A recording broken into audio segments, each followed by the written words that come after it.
JK had the old man pull up. He looked a little sore today, but all good in terms of the injury and everything. Yeah, no, put up pretty well. Body feels pretty good. Yeah, a bit of a slow one for today, and then built into main training on Wednesday. So yeah, just had to tick over and do a bit of a jog around and a bit of a kick. So it was good to get back out there on the weekend. 8 scoring shots, pretty impressive. Finishing with 5 goals. You must have been wrapped with one, the delivery, and then the opportunities you got as well.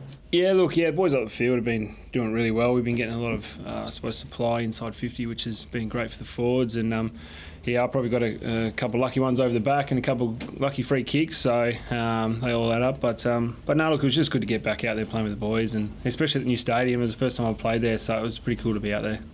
What's it like waking up today after you haven't played a game of footy for 6 or 7 months? Yeah, well, I had swimming lessons with little Lottie at 8 o'clock, so that was my recovery. So I made sure I was up for that. And no, it was it was obviously a bit ginger and sore hopping out of bed, but yeah, obviously you guys know with the kids you just got to get straight out and get on with it. The new stadium, the dimensions are different and stuff for you. So does it change the way you'll play? Look, yeah, it's obviously a bit wider, a bit shorter, But no, look, we've been training on it. We've got the oval at Lathlane, and we've had a few sessions on there. So boys are starting to really adjust to it, and I suppose there's a little bit more space, and it's probably good for as a forward. There's a bit more width, I suppose, that we can use, and boys have been moving the footy pretty well. So and like I said, we've been getting a bit more inside 50s than last year, which has been something that we've wanted to do. You're just 2 goals away from overtaking Suma as the most goals at this club. What would something like that mean to you? Look, yeah, I suppose when I'll finish, if I do get there, I think it's 2 more. But yeah, look, it's something that I'll reflect on when I finish. I totally forgot about it until someone came to the game and said you just needed 1 more to equal it, and it's not something I've really been thinking about. But yeah, I actually had a call from Summer about a month ago saying that what's all this about you breaking my record and stuff. But no, look, yeah, it would be something that'd be pretty, I suppose, special and close to my heart, and something that I feel really honoured and privileged if I do get it. And yeah, it won't be something I'll really reflect on until I'll probably finish. There are a lot of kids here growing up, they idolise Suma. How about for yourself? How much did you watch his career? Yeah, look, when I was a junior, I was actually a Collingwood supporter, so I didn't really watch much of Suma. I knew who he was and that, but mate, he was my forward line coach early on in my career, and he really shaped me into the player I am today, and I couldn't thank him enough. And he's such a wise man in terms of the football sense and just life in general. And I can't thank him enough for what he's done for my career. What were some of the tips in particular that he gave you that really stood out in your mind? Mate, one of the biggest things was keeping it simple, not overcomplicating things, which I think a lot of us do. Especially as a young kid, you can really overcomplicate football. It's a pretty simple game, and he's someone who really got the balance for me in that sense. And then probably just my work rate and second, third efforts is something that he really pushed when I was younger, and something that has really held strong, I think, for me. As a Collingwood supporter, who did you idolise? Who was the bloke you were in the backyard kicking goals?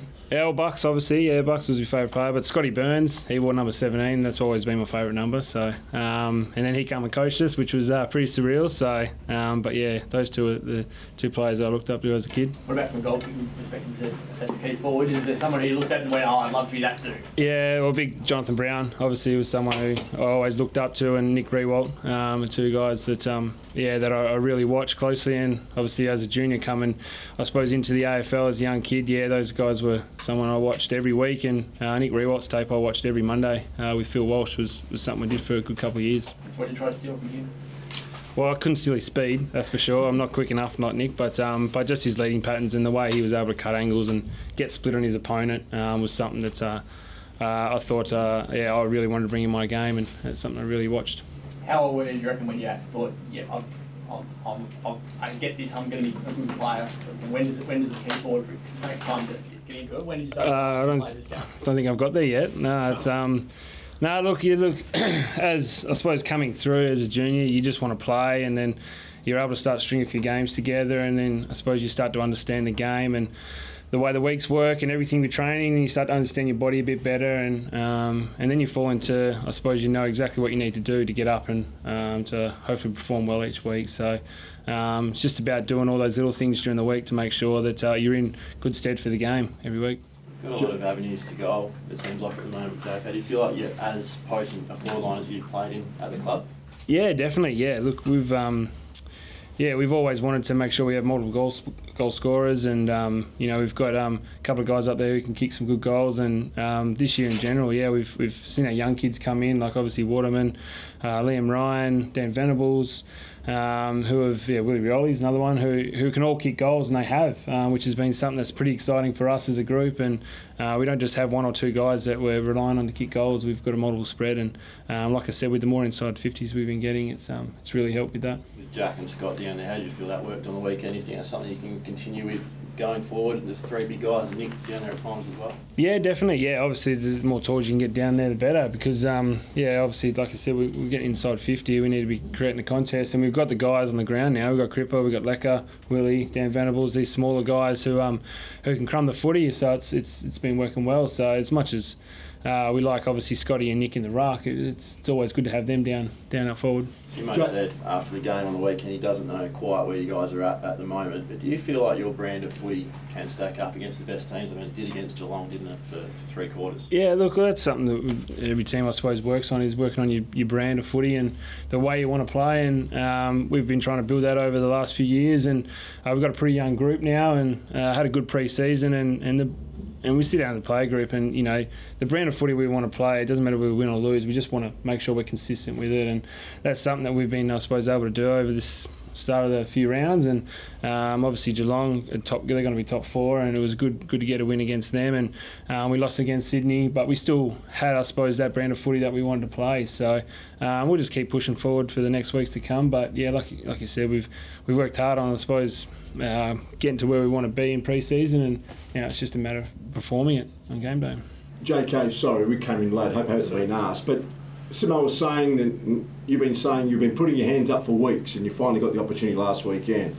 Were you literally crashing down the door saying, I'm ready to play even a few weeks ago? Yeah, look, medically I've been ticked off for a few weeks, so but probably the fitness wise, I started my pre-season obviously later than any of the other boys, and probably could have got up a few weeks ago, but would I have been able to handle the next 2 games or 3 games after that? Maybe not, we don't know, but all the sports science data was saying that I wouldn't be able to handle it, so we've got to go on what those guys want to do, and just had to get the training minutes in, and I suppose you start closing that gap on the amount of minutes that they want, then you start pushing a bit harder. And obviously this weekend was a couple of big milestones with Nick playing his 150 and Lecker with his 200th, which is something that, so yeah, a game that I really wanted to be a part of, especially with Lecker playing his 200th. Was it really frustrating, but for you? Did you ever get to the point of saying, come on guys, I'm ready to go a couple of weeks ago?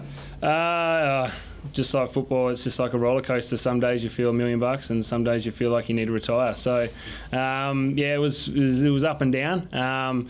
But yeah, like I said, I've got a good relationship with Warren Coford, our fitness guy, and you know, we were pretty much on the same page on you know, when we were going to come back and trying to eliminate enough risks that we can get through the full season. So it was open communication with him and obviously the coaching staff and the rest of the sports science staff, and they've been really good to, I suppose, get me up to be able to play round 4. With that ankle injury, what was it exactly? Because there's talk it was Achilles related and things like that. Yeah. How would you describe it? Yeah, look, obviously last year with the Achilles calf that I had, there was a little bit of bone that was still rubbing around the tendon, which was giving me a bit of grief. So we thought it would settle naturally over the off-season, but we kind of got into pre-season, started running, still there a bit, and then, yeah, got to a point where it was back to same soreness as it was last year. So we opted to go the surgery. We weren't too sure whether it would fix it or not, but it was kind of a last resort, and got it done, and yeah, it's been worked really well. So we've just been able to manage, I suppose, the load through the Achilles and the calf, and obviously around that heel area where they've shaved that bit of bone off, and yeah, it's come up all right. Do you feel it at all? Like when you're running, do you feel it at all? There's still a little bit obviously there with the ankle. It's just still building the strength up and stuff. So it's at a point now where it doesn't affect me at all when I run and stuff like that during training and games. So it's just about managing, I suppose, the amount of load and stuff it can take during over the next few weeks, because you don't want to, I suppose, over push it, especially when we have an operation done on it a few weeks ago. Did you believe it? A lot of the doomsdayers were saying, people in the media as well, that JK won't be back till the middle of the year. If he ever gets back, it's more serious than it actually is. What was your mindset with all this sort of publicity or propaganda going around the place? Oh, well, to be honest, I don't really listen to you guys, so sorry about that. But no, look, we always had round 6, I think, was what the surgeon and the physio said. So we always had round 6 in mind, and obviously as things progressed, was able to probably do a lot more than what we thought. So that's probably what shaved a couple of weeks off. Had a setback with the knee, pulling a bit of I suppose a bit of a foreign body or a bit of bone out of the knee, which cost me another week or so. So, but yeah, round 4 was kind of where we had in place even before the knee op, and yeah, it all panned out well. Can I ask you about Jack Darling in your absence and what you saw in the second half of last year and the first few games this year? He's a different player. What have you seen that has contributed to him playing the way he is? Yeah, look, Jack's he's just grown up into a mature footballer. His leadership has been something that's gone to another level, and he's just starting to build his presence, I think, on the field. And, you know, I suppose the contest that he gives, he either wins them or he halves them. He's lead on the ground, and he's been able to get onto kicking a few goals as well, especially at the start of the year. So it's been great to see Jack, I suppose, come into, having that presence on the field, and it's been something that we've wanted for a while, and it's finally here. And he's in a really good space at the moment in with his football and outside with his family and everything like that. So it's great to see him, I suppose, like I said, pushing into, I suppose, that next level of his game, and yeah, it's been great to see. Whose mark was that the other night, yours or his? Pardon? That mark the other night, the contest with you and him were both in the equation. I think you claimed it. Yeah, I think I stole it off him, so it pretty much sat in his hands, and I thought, I'll just secretly take it out, but I thought they were going to pay it to him, but yeah, the umps gave me another one, so that was all right. You said presence is a really good word, actually. How do you find it as a player, and how do you just become that sort of footballer? Oh, look, I couldn't tell you. I think it just happened. It happens naturally. It's pretty organic in the way it happens. But you know, he's just starting to really, like I said, have presence, and you guys probably feel it. The crowd feels it. The team really feels that he's got dominance and presence on the ground now. And yeah, it's been great to see. You played 75% of the game on the weekend. Do you expect that to increase to around 90, 85 this weekend? Yeah, I think so. It's about 90 minutes or something that I'm playing. So, yeah, it's up to the fitness staff on how that progresses and what it is. I'm not too sure what we'll build up to, but yeah, I'll probably have some longer stints on the bench coming up over the next few weeks. Does it feel unusual running to the bench, because you never really, when you're up and playing, you play 100% of the game most of the time? Yeah, it did. Yeah, obviously the last few years been 100%, so it is a bit different sitting on the bench. You got to find, I suppose, things to do, and obviously being on there for 9 minutes, it is a long time, but no, it's good. It's good to get a break, and I really needed it on the weekend. I was bowling a bit. Tell us about the MCG, and you trained today on the oval I think is shaped as the MCG. How much work's been done on that and that ground? You haven't won in your last 3 outings there. Yeah, look, I don't think we've won that since, 16, was it? It was against Carlton, I think. But yeah, look, we've got the oval there set up for the MCG width and the same size, so which is good. So we'll do probably our main training session on Wednesday there. We did some work on it today, which is all low grade today. But yeah, it's good to, I suppose, have the size of the oval that you're going to play on every week to get out there and I suppose practice what you want to do with the footy and how you want to defend and everything like that. So yeah, look, it's good that we've got the opportunity to have that now because we've only had Subi, so it's been good. Has that changed over the? I mean, I know you weren't probably part of it because you were in recovery, but how much focus has been on that oval on the other side to make sure you're up and about in the MCG? Not overly much, like, you know, because Optus Oval's a lot wider than Subi. It's not as wide as the MCG, but it's a lot wider than I suppose what a lot of the other grounds are. So we've done most of our work obviously on that oval and some training sessions on the MCG, and like I said, it's just good to have the opportunity to train on the same size ground for our main training sessions when we are going and playing at the G.